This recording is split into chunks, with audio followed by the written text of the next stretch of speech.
Anthony Crolla reflects on the darker days of his career. The title of his recently released book is Even Good Guys Can Win, but it offers a reminder of how tough this sport can be. Of course, there is a happy ending for Crolla with a world title in 2015 and healthy paychecks for two clashes with pound-for-pound star REUTERS, even if they both ended in defeat.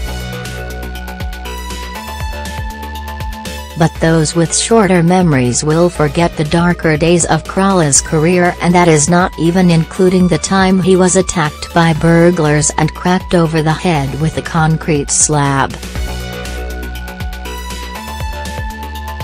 When talking at the book's launch last week, Crolla offered up the highlights of his career. Of course, the world title win was in there, but so was a 2013 victory over Gavin Rees at Bolton Arena. Not one that many will remember, but an important one for Crolla.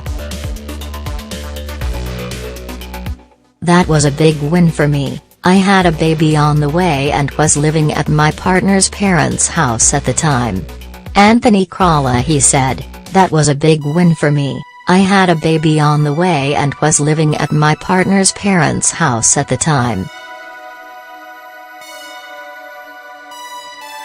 That enabled us to put money down on a deposit for a house. Just 4 years ago, Crolla could not even afford the deposit for a house despite being a professional for 7 years. It also allowed him to continue as a full-time professional when it looked like he might have to juggle a job with his training."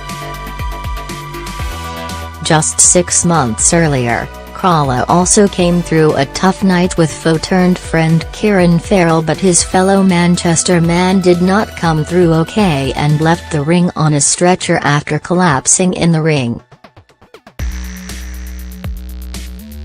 Farrell has made a recovery from the bleed on the brain, is now a talented young coach, and the pair are now friends, but the serious injury affected both men in very different ways.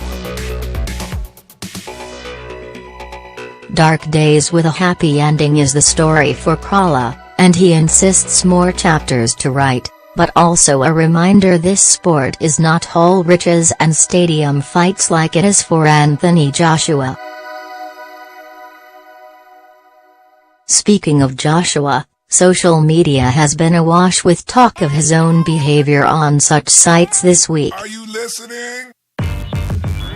A message from the WBA and IBF heavyweight champions' Instagram account to former heavyweight challenger Eddie Chambers included the word superior race, which rightly caused a stir.